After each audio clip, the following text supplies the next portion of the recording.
Hi, welcome back to another episode of Jana Eats, gluten and dairy-free cooking, but food for all. No one will ever miss the gluten and the dairy in these recipes. So today I'm going to show you how to make a really highly nutritive but delicious salmon cake. It's one of my go-tos. I like keeping salmon, make sure it's wild-caught canned salmon, and tuna in my pantry. Right now we're filming this on the last day that we can before quarantine kicks in. So I'm going to talk a little bit about keeping things in your pantry, making it easier. And this is true when we're not having a pandemic too. So wild-caught salmon, make sure it's wild-caught and not farm-raised. And a can goes right into your bowl. The other thing I like to add is a couple tablespoons of minced onion.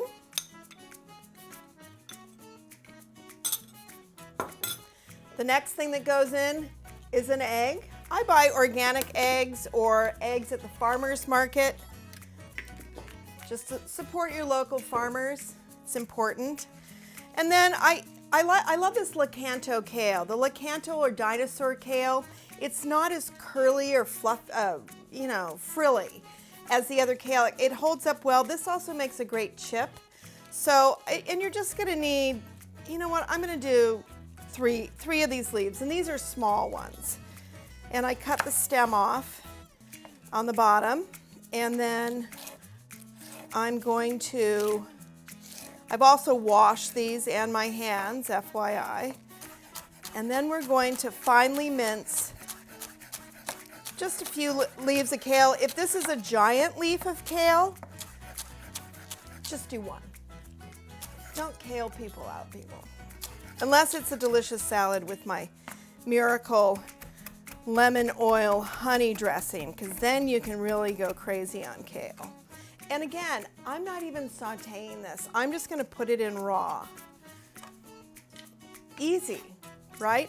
And don't get me wrong, you can saute this first. The next thing I'm going to add is a teaspoon of yellow mustard. You could also do Dijon.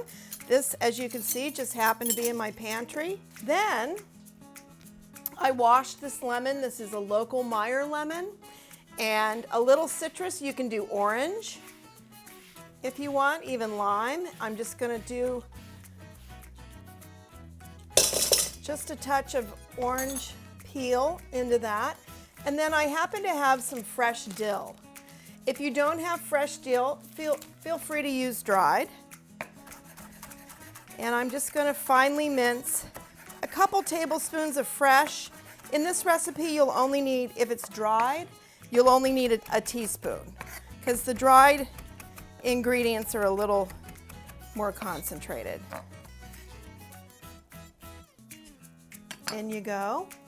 The other thing, and this is optional too, but I'm gonna add a tablespoon of, well, maybe not. Look I'm gonna add what's left. Oh, it's about a tablespoon of this mayonnaise. This is really good. This Primal Kitchen just has good stuff in it. I highly recommend it. I think Mark Sisson Mark Sisson's the founder of this. He's got a really great podcast too. Give him a listen. He's worthy, very knowledgeable, fit guy. He's a boomer, he looks great. And obviously he's walking the walk. So I'm just gonna do a teaspoon of salt. You can always add more, right? So the egg will bind that nicely.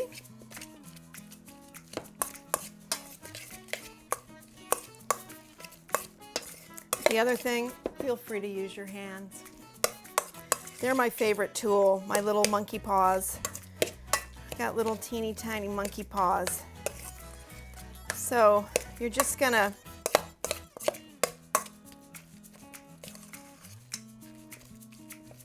see, and I do like to get that salmon nicely crumbled. I don't like to leave too many chunks in it because it's going to be harder to make patties out of it. So let me shape these patties, and then we'll take a little break, and I'll come back and cook these off for you. So, oh, they shape up beautifully. They're holding together beautifully. Oh, wait a minute.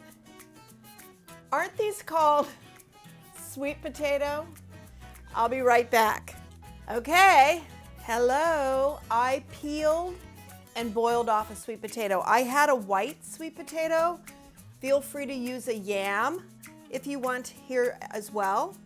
So I cooked off a white sweet potato. This is the Jana sweet potato that I use in my delicious nacho cheese sauce. So if you haven't watched that video and made this, do it. And the great thing is, get a giant one, cook off a ton of it, and then make cheese sauce, because then you'll have a second meal for later in the week, because you can add that sweet potato cheese sauce to pasta or on nachos or whatever. So check that out on my videos.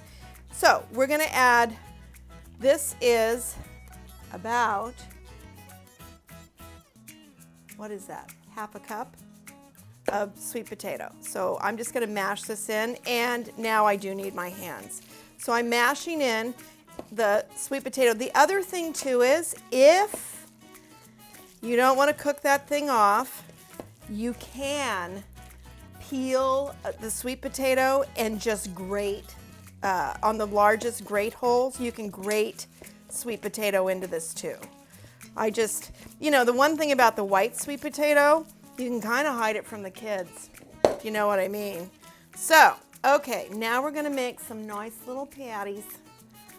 Thanks for bearing with me. As you can see, having my senior moments. Okay, there's one.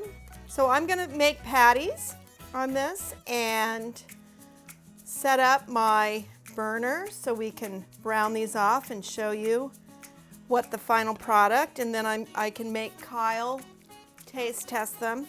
I'll taste test them too, of course. But you can see these are just packed with nutritive value. Between the kale and the sweet potato, oh, all those good fats in the salmon. Salmon's one of the best fish in the sea. Salmon, sardines, mackerel, all those oily fish, anchovies, they're so good for you. And they supply you with fats you don't get in a lot of parts of our diet. So, there we go. We'll do a baby one. We'll do a baby one for the baby.